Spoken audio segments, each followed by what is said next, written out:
Your Excellency, Mrs. Aziza Baru, the Chair of the Committee of Ambassadors, Your Excellency, Mr. Daniel Evina Ebe, Dean of the Diplomatic Corps, Your Excellency, Dr. Patrick Gomez, Secretary General of the ACP, Excellencies, distinguished ambassadors and colleagues.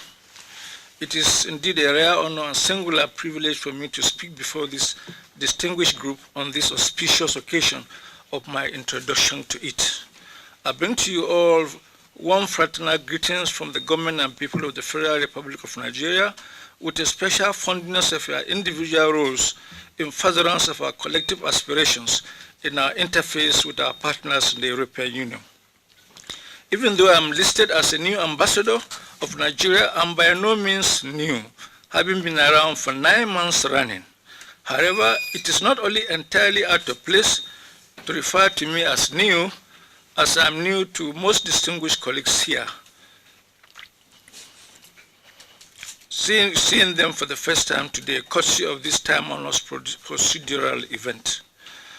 I neither begrudge the group nor the ACP Secretariat, nor indeed the government of my country for this delay in seeing today, as both sides, Brussels and Abuja, did what they were supposed to do amidst some constraints to ensure my early integration into the group.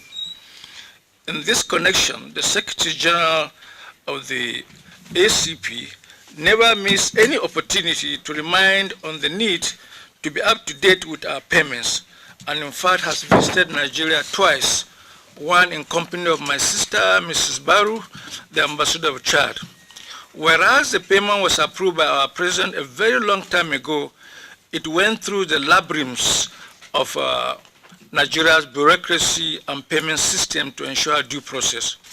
We are, however, here today.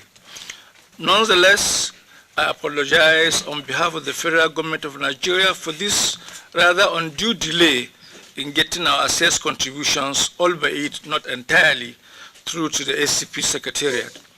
Excellencies, even though my official takeoff in this group has been delayed, I do not believe I have missed too much, as I came in at a time when preparations were already underway for the commencement of this successor agreement to Cotonou, billed to expire in 2020. In other words, I came in the nick of time. I have since my arrival reached out to some colleagues to bring myself up to speed on the state of play in our group, especially the politics of the post-Cotonou preparations. I also represented my minister at the Ministerial Central Negotiating Group in September in New York and participated at the special senior officials meeting in Addis Ababa, aimed inter alia at streamlining matters before the commencement of the negotiations. May I seek this golden opportunity that comes once in a lifetime to acknowledge the contributions of the Committee of Ambassadors, the Central Negotiating Group, the technical teams, and of course the Secretariat of the ACP for working assiduously to come up with the draft negotiating mandate of the group, which was ratified by the Council of Ministers in Togo. In a similar manner, I warmly congratulate the CNG under the chairmanship of Togo for leading us selflessly in the negotiations thus far. Nigeria will continue to keep faith with the ideals and aspirations of the Africa, Caribbean, and Pacific group of states, both within the group and indeed in the wider international arena. Excellencies, talking about keeping faith with the ideals of the ACP, the Buhari administration, like the ones before it, has continued to support needy sister countries of the ACP group through the Technical Aid Corps, TAC, taking advantage of the progress of this great association, the ACP. Permit me to take liberty to inform that Nigeria has a candidate for election as a president of the 74th session of the United Nations General Assembly, New York, in the person of Professor Tijani Muhammad Bandi, the current ambassador / permanent representative of Nigeria to the United Nations, New York. The elections are scheduled for June 2019. We therefore like to, through you, convey the support of your respective governments. The CV of Professor Bandi, a very knowledgeable, experienced, and hardworking and unassuming person, has since been forwarded to all member states and the ACP Secretariat through the normal channel.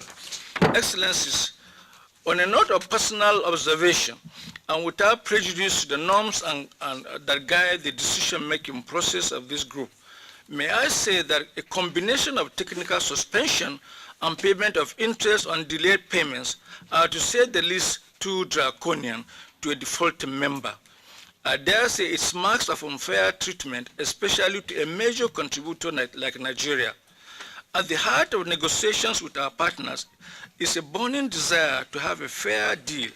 However, it sounds somewhat bemusing that we preach and wish for fair deal in our interactions with others, in this case the EU, but relegate same principle to the background in the interactions among ourselves.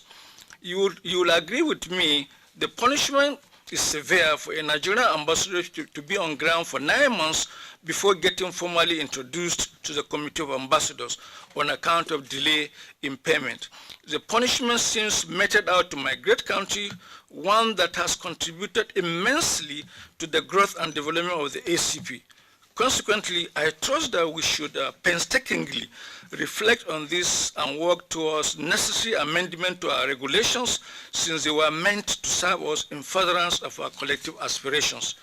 Finally, all said and done, as I formally get introduced to this group, I pledge my cooperation to each and every one of you, including the Secretariat, as we navigate the labyrinths of the negotiations towards a post-Cotonou accord and implementation of same. Meanwhile, I look forward to tapping from your wealth of experience, appetite, expertise, varied experiences and wisdom in this endeavor. Je vous remercie pour votre attention. Thank you.